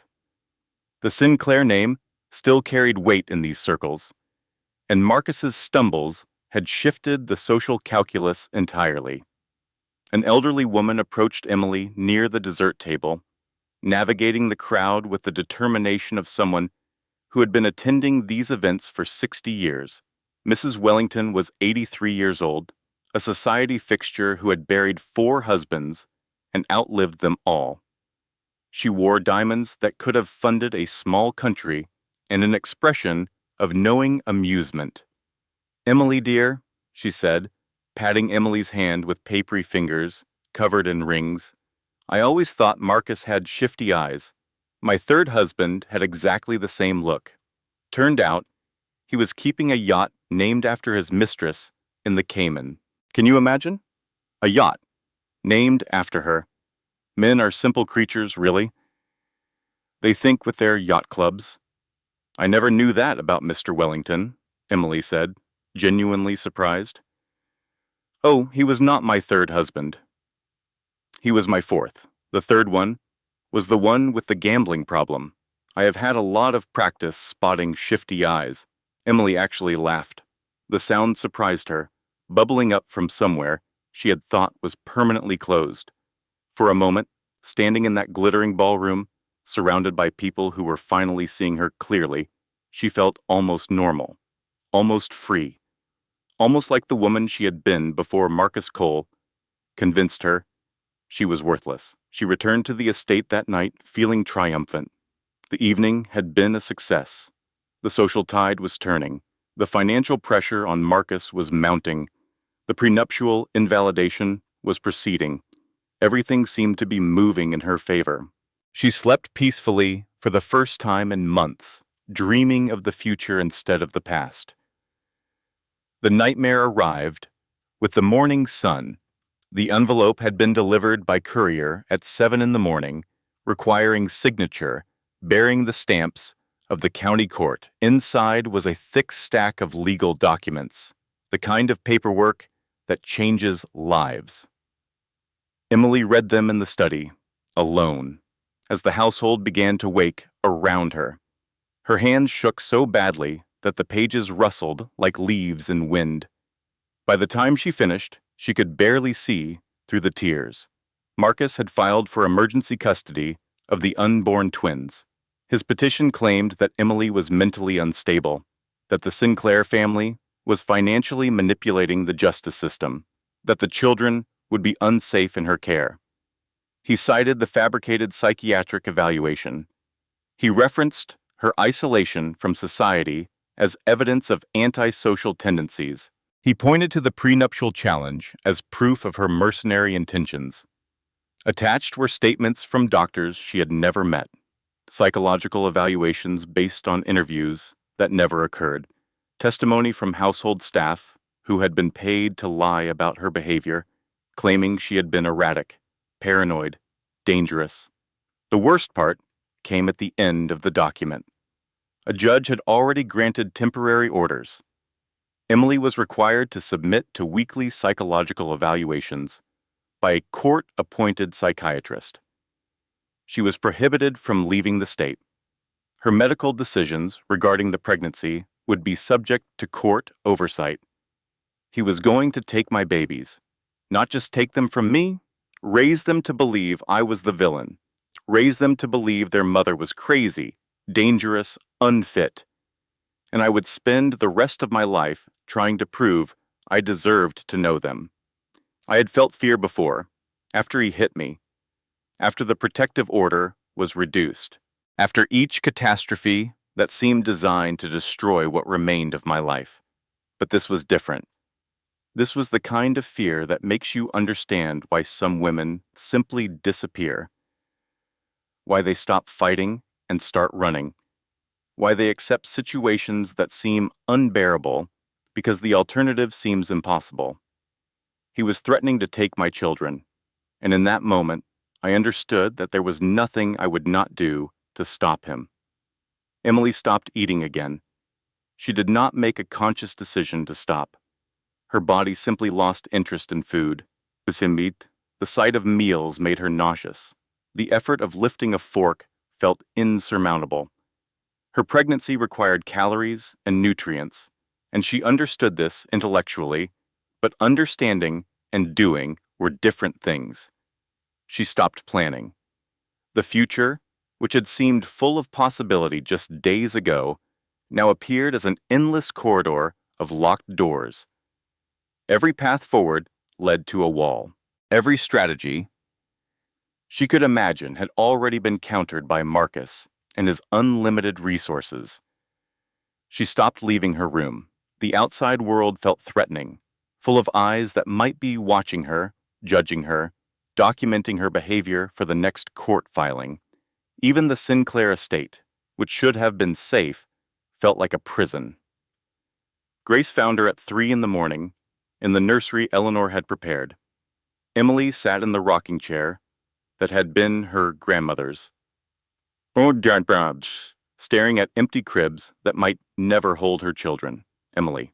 Grace's voice was rough with exhaustion and concern. You have to talk to me. What is there to say?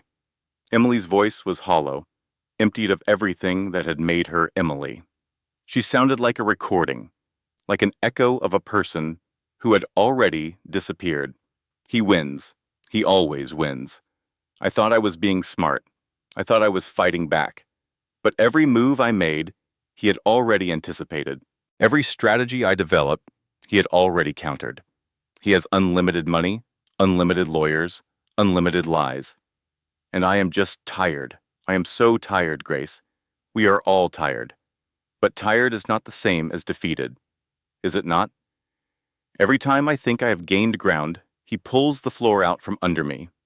The protective order, the prenup, the foundation, and now my children. He is going to take everything from me, and there is nothing anyone can do to stop him. She paused, and when she spoke again, her voice was barely audible. Maybe he is right. Maybe the babies would be better off without me. Maybe I am the problem. Maybe I have always been the problem, and I was just too stupid to see it. Grace sat down on the floor beside the rocking chair. The nursery was dark except for the moonlight filtering through gauze curtains, casting pale shadows across the toys that had never been played with. I know what you are thinking, Grace said. I know exactly what that voice in your head is saying. I know because I have heard the same voice. Emily looked at her friend, really looked, for the first time in days.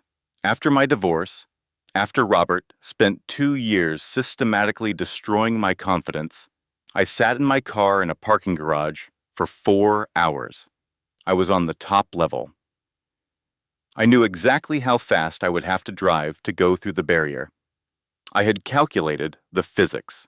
Grace's voice was steady, but her eyes glistened in the moonlight.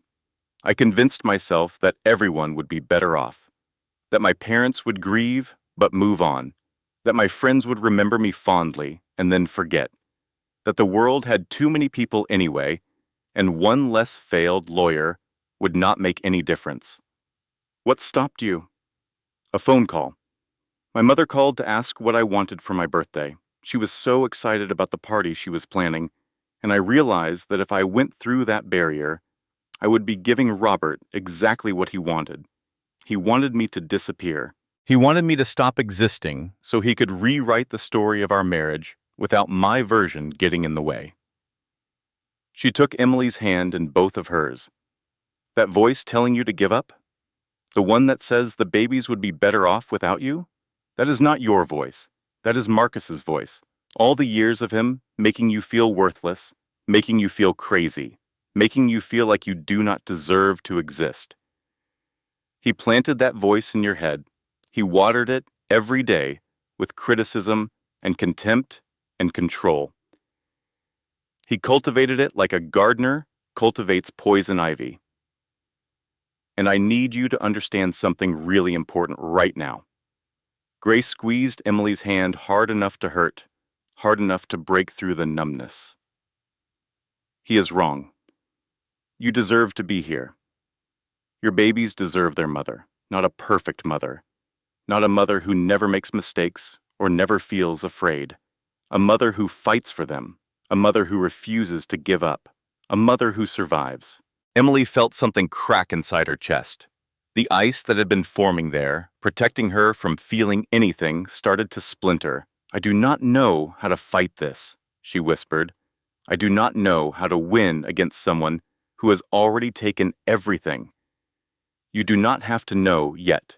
You just have to not give up. You just have to stay. The rest we will figure out together. Eleanor appeared in the doorway, a silhouette against the hallway light. She had heard the voices, sensed the crisis, come to join the battle. She crossed to kneel beside her daughter and took Emily's other hand. Your biological father, she said quietly. The man I married before I met Richard. He was like Marcus, charming on the outside, monstrous behind closed doors. Emily had known fragments of this story, but never the details, never the depth.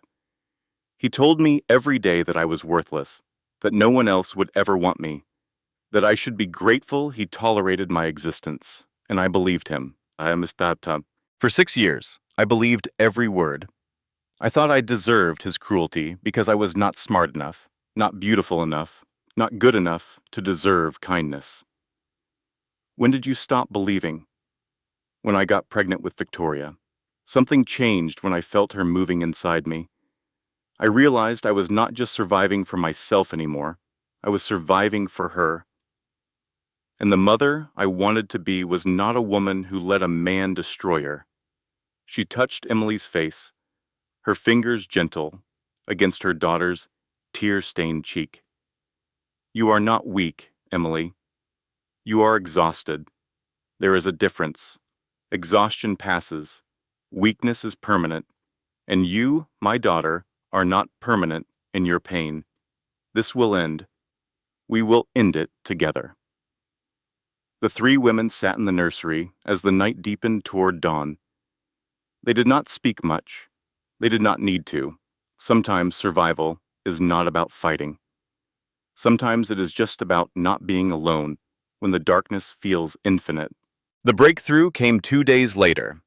Daniel arrived at the estate with a folder of surveillance photographs and an expression of grim satisfaction. You need to see this, he said. The photographs showed Vanessa Blake meeting with Marcus's chief financial officer in a variety of locations. Coffee shops, parking garages, a hotel lobby, a park bench. The body language in these images was not romantic. It was conspiratorial. Two people sharing secrets they did not want anyone else to know. I had my intelligence contacts dig into coal industry's finances, Daniel explained. It took some time because they were well hidden, but Vanessa has been embezzling from the company for at least 3 years, systematically siphoning money into offshore accounts. Emily stared at the evidence, her mind slowly coming back online. Embezzling? But Marcus would know. He reviews everything. That is the thing. The accounts are in Marcus's name, his signatures, his authorization codes, his identity. But she controls them. He does not even know they exist. Victoria leaned forward, studying the photographs. What are you saying? I am saying Vanessa Blake was never planning to stay with Marcus. She was using him from the beginning, using his company, his access, his trust. She has been building her own fortune on his foundation, and when coal industries collapses under the weight of its debt, she is going to disappear with everything while he takes the blame. The realization hit Emily like a physical force. She played him, Emily said slowly, the pieces finally connecting. The same way he played me. Exactly. Marcus thinks Vanessa is his devoted mistress, his ticket to a fresh start, his reward for tolerating a wife who did not appreciate him. But she has been manipulating him from the beginning. She fed him lies about you to destroy your marriage. She encouraged his worst instincts. She needed him angry and distracted so he would not notice what she was doing with his money. And the custody suit, the psychological evaluations, the attacks on my stability, all designed to keep everyone focused on you, to make you the villain in the story while she positions herself as the victim. When everything collapses, she wants to be far away with a clean reputation and full bank accounts. Emily stood up from the table, energy returning to her body for the first time in days. Her mind was working again, processing information, seeing patterns, finding opportunities. The question is, what we do with this information. We could warn Marcus, let him know he is being robbed by the woman he chose over his family. Or, Victoria asked, or we let them destroy each other and pick up the pieces. Emily thought for a long moment, weighing options, calculating consequences. Neither, she said finally. We use this. We use it to end this fight on our terms. Emily stood before the mirror in her bedroom, studying the woman reflected there. 8 months pregnant, dark circles under her eyes from weeks of inadequate sleep, a face that had aged years in the space of months. She looked like someone who had been through a war, which was accurate, but her eyes were different now. The fear was still there, buried deep where it would probably live forever. But on the surface, something harder had formed, something that refused to break no matter how much pressure was applied. I spent my whole marriage trying to be the woman Marcus wanted me to be. Quiet, agreeable, invisible. I made myself smaller every day so he could feel bigger. I gave up my career, my friends, my opinions, my voice because he convinced me that was what love required. But that woman could not save herself. She could not protect her babies. She could not survive what was coming. So I made a decision. I was done being her. The woman I was before I met Marcus Cole, the one who argued cases in front of federal judges, the one who graduated top of her class at Columbia Law, the one who never backed down from a fight worth fighting, she was taking over now. She picked up her phone and typed a message. Marcus, we should talk, for the sake of the children, somewhere neutral. His response came within minutes, as she knew it would. He was eager, confident. He thought she was surrendering, coming to beg for mercy, finally breaking under the pressure he had applied so systematically. He was about to learn how wrong he was. The restaurant was called Laurent's, a Michelin-starred establishment in the financial district where powerful people conducted business that could not be overheard. Private dining rooms, discreet staff, the kind of place where discretion was built into the price of the meal. Emily arrived first, positioning herself at a corner table with clear sightlines to every entrance. Daniel was somewhere nearby, invisible but watchful. Grace waited in a car outside, ready to intervene if necessary. Marcus arrived 15 minutes late, a power move she had seen him use countless times. He wanted her waiting, anxious, off balance. He wore a charcoal suit that probably cost $5,000 and the smile of a man who believed he had already won. Emily, he said, sliding into the seat across from her, I am glad you finally came to your senses. She did not respond to the barb. She simply waited, her hands folded on the table, her expression neutral. She had learned patience from him, learned to let silence become uncomfortable. Marcus ordered a drink, made small talk with the waiter, took his time settling into the conversation. More power moves, more attempts to establish dominance. Finally, when they were alone, Emily spoke. Marcus, I am going to give you one chance to end this quietly. One chance. Listen carefully, because I will not repeat myself. His smile flickered, uncertain. This was not the broken woman he had expected. Drop the custody suit, sign the divorce papers, walk away with your company intact. He laughed. The sound was genuine, which made it worse. And why exactly would I do that? I have you cornered, Emily. The court is already questioning your mental stability. Your own family fired you from the foundation. You have no money, no career, no future except the one I decide to give you. Emily did not flinch. She reached into her bag and withdrew a manila folder, placing it on the white tablecloth between them. Because if you do not, I am going to show your board of directors exactly how Vanessa Blake has been stealing from your company for the past 3 years. His face went pale. The smugness drained away like water from a cracked glass. I am going to present them with bank records, showing offshore accounts in your name that you did not know existed. I am going to show them transfer documents with your signature that you did not authorize. I am going to explain how your mistress has been systematically looting coal industries while you were too distracted by your affairs and your ego to notice. That is not possible, he said, but his voice shook. It is very possible. And when your board sees this evidence, they will have 2 choices. Either you knew about the embezzlement and you are complicit, which means criminal liability, or you did not know, which means you are incompetent, which means they will remove you to protect their own investments. She slid the folder closer to him. Either way, you lose. Marcus opened the folder with trembling hands. His face went through a series of expressions as he reviewed the contents. Disbelief, denial, recognition, fear. This cannot be right, he whispered. Vanessa would never. Vanessa has been playing you since the day she met you. She targeted you deliberately. She manipulated your insecurities, destroyed your marriage, and positioned herself as your reward. And while you were busy believing her lies about me, she was stealing everything you built. He looked up at her, and for the first time in 5 years of marriage, Emily saw something real in his eyes. Not charm, not manipulation, not calculated control. Genuine fear. 48 hours, Emily said. That is how long you have to decide.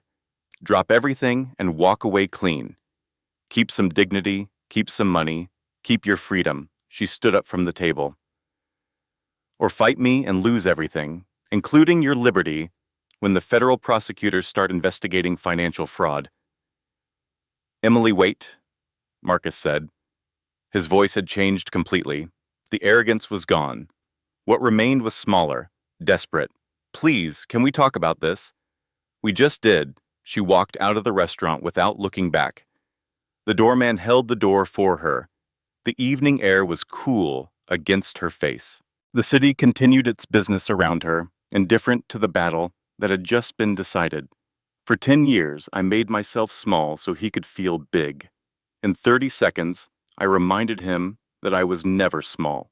I reminded him who I was before he convinced me I was worthless. And I reminded him that the woman he thought he destroyed was still here. And she was done being afraid. Marcus confronted Vanessa that same night. Daniel's surveillance team captured everything through long-range cameras and parabolic microphones. The footage would later become evidence in multiple legal proceedings, but in the moment, it was simply satisfaction. Marcus arrived at Vanessa's penthouse apartment without warning, brandishing the folder Emily had given him. His voice was audible even from the surveillance position across the street. What is this? What is this? Vanessa remained calm at first, the composure of someone who had planned for contingencies. She denied knowledge. She questioned the authenticity of the documents. She suggested Emily had fabricated everything as part of her divorce strategy.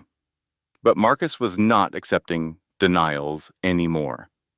The fear Emily had planted was bearing fruit. These are real bank accounts. These are real transfers. I checked with my own people, and the money is gone. Where did it go, Vanessa? Where is my money? Vanessa's mask slipped. Her voice went cold. all pretense of devotion evaporating. If I go down, I am taking you with me. Every signature on those accounts is yours. Every authorization code is linked to your identity. Who do you think federal prosecutors will believe? The CEO of the company or his mistress? Marcus staggered backward as if she had struck him physically. You did this deliberately. From the beginning, you targeted me, I targeted opportunity. Vanessa's smile was thin and cruel. You were so easy, Marcus, so desperate to believe you deserved something better than your boring wife. All I had to do was tell you what you wanted to hear, and you handed me everything. The surveillance footage showed Marcus sitting down heavily on Vanessa's white leather sofa, his head in his hands.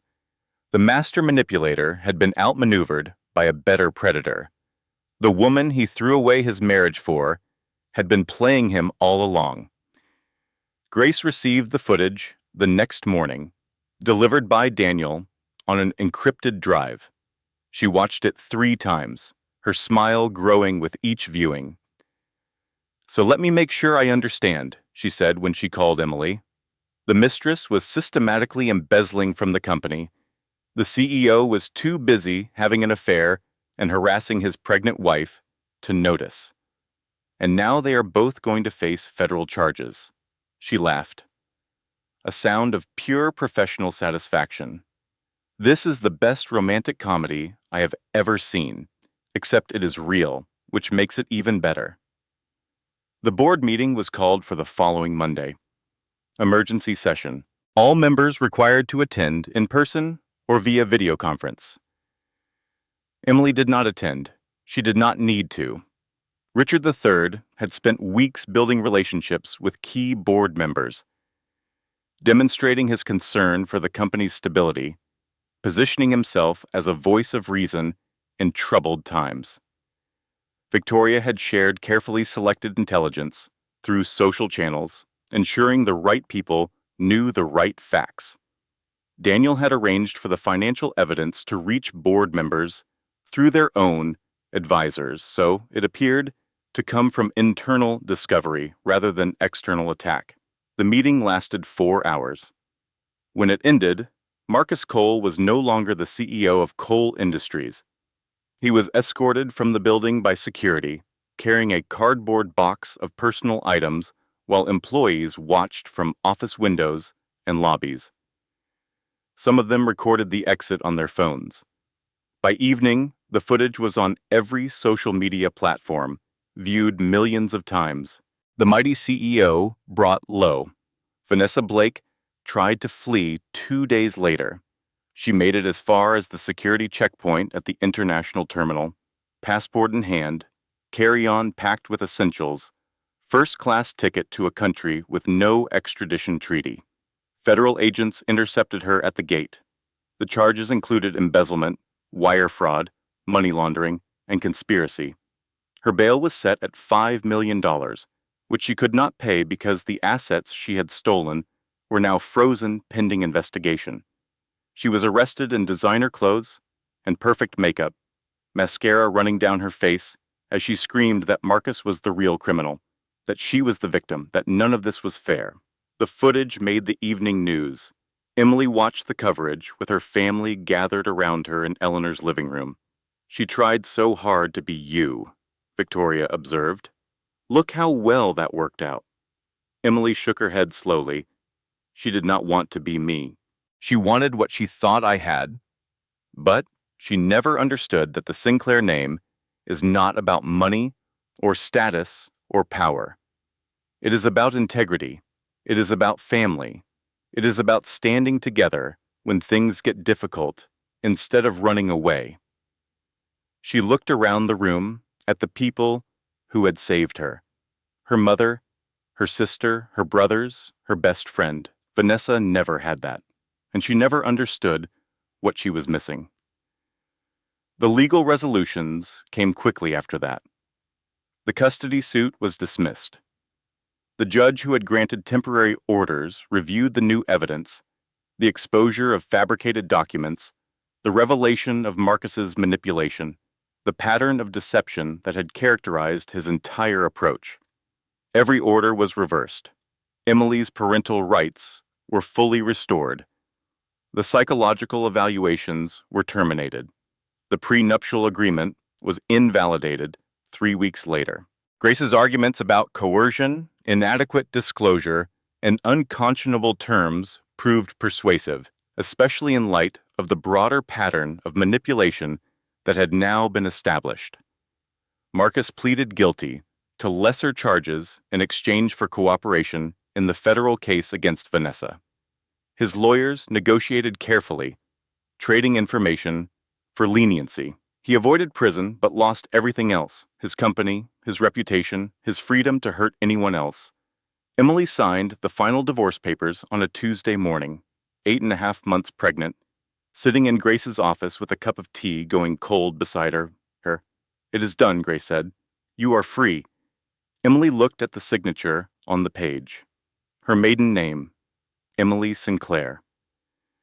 The person she had been before Marcus Cole convinced her to become someone smaller. "Yes," she said, feeling the truth of it settle into her bones. "I am." The babies came on a Wednesday, 3 weeks before their due date.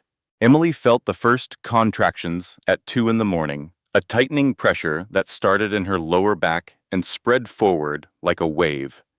She had read about this sensation in books, heard it described by other mothers, but nothing had prepared her for the reality. She lay in her childhood bed at the Sinclair estate, breathing through the pain, counting seconds between contractions. When the intervals shortened to 8 minutes, she reached for her phone. Daniel answered before the first ring finished. "Is it time?" "I think so. The contractions are regular. They are getting stronger. I am on my way to your room." The drive to St. Catherine's Hospital took 22 minutes at 3 in the morning with no traffic. Eleanor sat beside Emily in the back seat, holding her hand, talking her through each contraction with the calm of someone who had done this before. Grace met them at the hospital entrance, having broken several traffic laws to arrive first. She had appointed herself unofficial coordinator of what she called Operation Baby Rescue, and she took the role seriously. The delivery was long and difficult, 18 hours of labor, moments of fear when heart rates dropped and monitors beeped with urgent warnings. A team of doctors and nurses moving with controlled precision, their voices calm even when their eyes showed concern. Emily gripped her mother's hand through the worst of it, drawing strength from Eleanor's presence, from the knowledge that she was not alone. "You can do this," Eleanor said, again and again, her voice steady as a heartbeat. "You are strong. You are brave. You can do this." At 8:23 in the evening, the first baby arrived.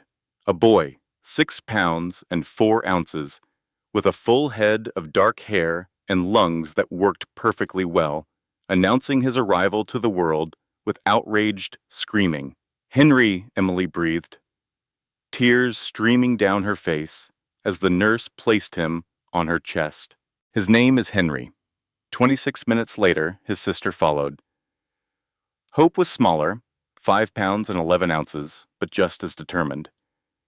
She emerged quiet, her eyes open, looking around the room as if assessing her new environment before deciding whether it was acceptable. The hospital room filled with family and flowers and emotion. Daniel stood guard by the door, his military training converting naturally to protective uncle mode. Victoria arrived with champagne for the adults and an enormous stuffed elephant that was almost bigger than the babies. Grace produced matching onesies that read "Future Lawyers" in tiny script.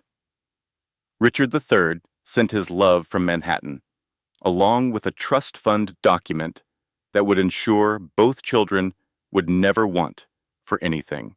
Eleanor held her grandchildren for the first time and wept. She had not cried through any of the battles, not through the court hearings or the legal maneuvers or the social warfare. Not through the darkest nights when Emily had nearly given up.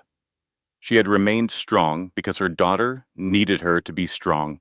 But now, holding these tiny new lives, she finally let herself feel everything. "Your father left me with nothing," she said to Emily, her voice thick with decades of emotion. "Not Richard, my first husband. He left me with nothing except 3 children and a certainty that I would fail. But I did not fail. I built a life. I built a family.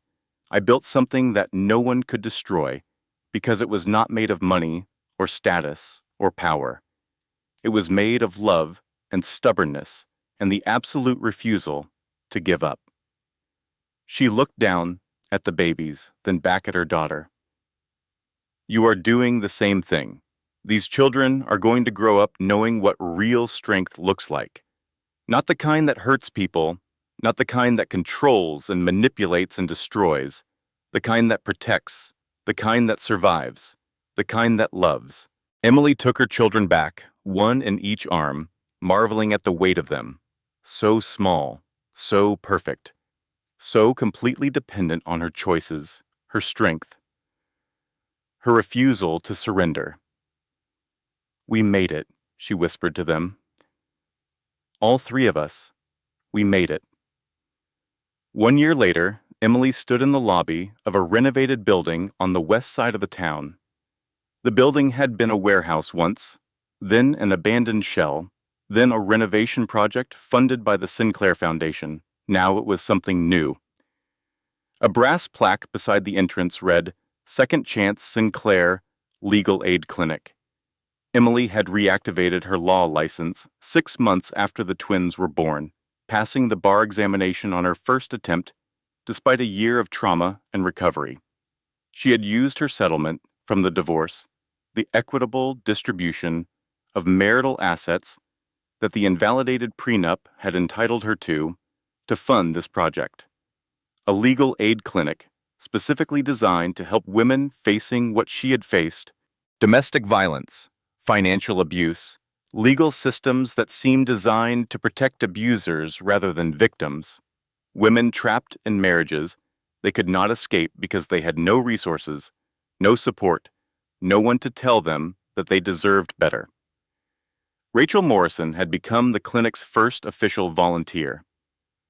2 other survivors of Marcus Cole's particular pattern of destruction joined her within weeks. They understood the battle in ways that outsiders never could. The clinic opened its doors on a Monday morning. By Friday, they had more clients than they could handle. Women from all backgrounds, all circumstances, all points on the map of the suffering that Emily had traveled herself. Some came with visible bruises, some came with invisible wounds. All came with the same desperate hope that someone might finally believe them. Emily walked through the offices with the twins in a double stroller, showing them the place their mother had built. Henry was awake, his dark eyes following everything with curious intensity.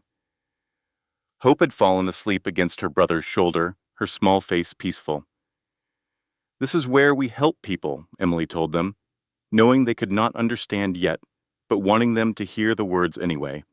"This is where we remind women that they are not alone, that they deserve safety and dignity and justice, that no one has the right to hurt them." She stopped in front of a window that looked out over the city skyline. "People ask me sometimes what I would tell my younger self, the woman who signed that prenuptial agreement without a lawyer, the woman who gave up her career because her husband demanded it, the woman who believed the lies and stayed silent about the abuse and nearly disappeared completely. I would tell her this: you are not weak for loving the wrong person. Love is supposed to make us vulnerable. That is what makes it precious. The weakness was not in your heart. It was in his. You are not stupid for believing someone who was professionally trained to deceive.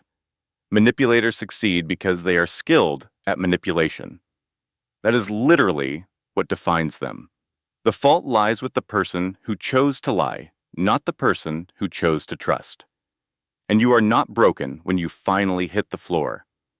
You are just getting ready to stand up. And when you do, you are going to be stronger than you ever imagined possible. Because that is what happens when you stop being who they want you to be and start being who you actually are. The afternoon sun streamed through the clinic windows, warm and golden and full of possibility. Emily returned to her desk, settling the stroller beside her chair so she could watch the babies while she worked. Her phone buzzed with a message from Grace.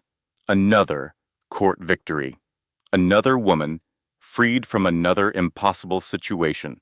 A knock at the door interrupted her thoughts. Her assistant appeared, holding an envelope. "This came for you," she said. No return address. Emily opened it carefully. Inside was a single photograph. Marcus Cole, thinner than she remembered, standing beside a young blonde woman in front of a modest house. The woman was smiling at the camera with the uncertain hope of someone who wanted to believe she had found something real. She was clearly pregnant. A handwritten note was paper-clipped to the photograph. "He is doing it again. Please help me." Emily stared at the letter for a long moment. Outside her window, the city continued its endless motion. Cars and people and lives intersecting in countless ways. Millions of stories, most of them never told. She picked up her phone and dialed. Grace answered on the second ring. "I need you to clear your afternoon," Emily said. "We have a new client." She looked at the photograph again, at the young woman's hopeful smile, at the man beside her whose cruelty wore such a charming mask. The cycle does not end with one victory. It ends when we help each other break it. When one woman who survived reaches back to help the next woman survive. When we refuse to stay silent about what we know. When we build systems that protect the vulnerable instead of the powerful. If you are out there right now listening to this story, and you are going through what I went through, I want you to know something. You are not alone.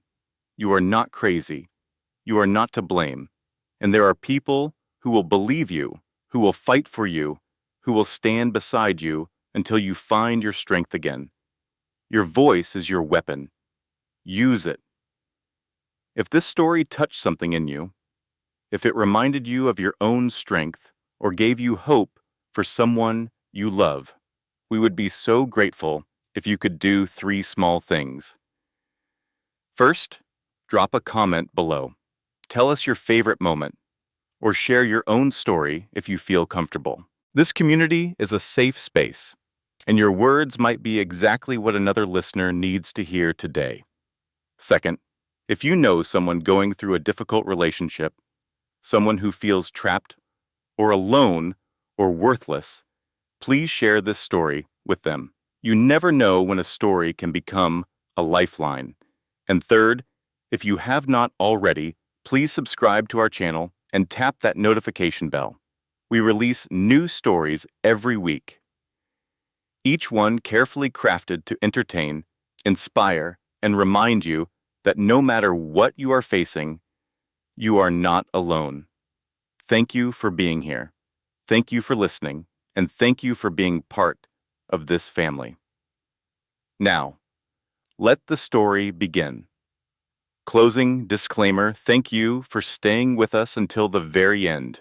This content was carefully researched, developed, and manually edited by our team to deliver meaningful storytelling with real lessons and emotional value. Every character, every twist, and every moment of this drama was crafted with intention, designed not just to entertain, but to inspire, educate, and empower. We believe stories have the power to change lives, and we are honored that you chose to spend your time with ours.